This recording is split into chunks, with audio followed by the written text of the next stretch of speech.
Okay, everybody, welcome back. This week we got the Balvenie 12 single barrel. So just to recap, I remember I started off with the Balvenie double wood. That was my first like entry level scotch, and I remember with that, man, I remember when they say double wood, they meant it, because like that oak at first was really prominent. By the time you got to like halfway through, it kind of settled down, and a lot of the vanilla came through. After that, I tried the Balvenie 14, the Caribbean cask. That was a really good bottle. I remember it just was just something totally different, a really good dram. And I still got a little bit left in that bottle. And when you go back to it, when you get to sip on that, you do taste some of that Jamaican funk from that rum that's still in there. All good. So the next evolution, of course, to me was going to be the 12 single barrel. Now, this was interesting to me because this is first fill. So I was thinking to myself, with it being first fill and it's only ex-bourbon barrel, it's probably not going to be as much of that wood influence that I got on the double wood. And they're targeting this to be like a vanilla profile. So I'm hoping that what I get from here is going to be a lot of the vanilla that I liked from the double wood, but just not as much as that wood, because that wood was heavy at first. Background information on it, as you can tell, it's around 96 proof. These are a limited edition. They're pulled from no more than 300 barrels. So this one is, I think, 217. Let's see how it goes. Let me go ahead and crack it open.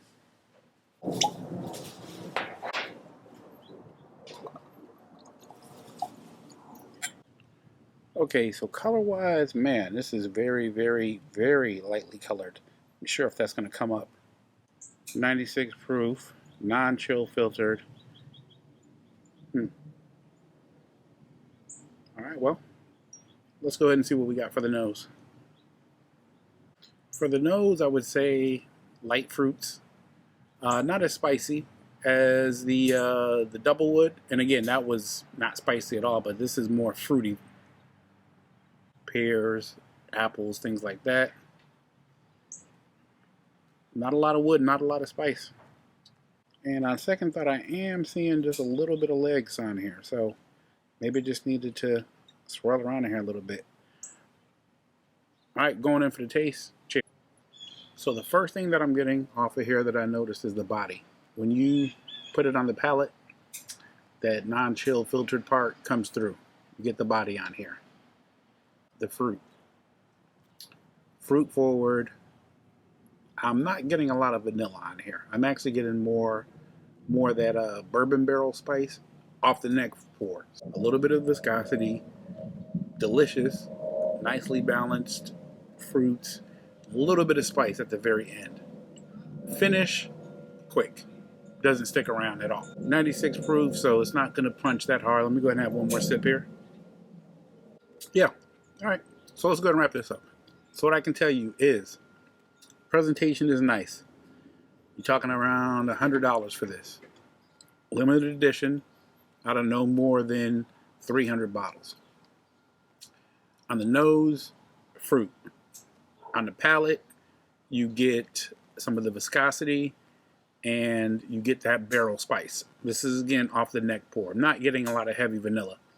It reminds me very much of the Balvenie double wood when I first opened it also. So this is going to be one that you have to chill with. But that's my first impression. As you know how I do it, I'll be back with a long-term review after I work my way through the bottle. I'll let you know what I think. But first impressions, yeah, so far so good. I'm down with Balvenie.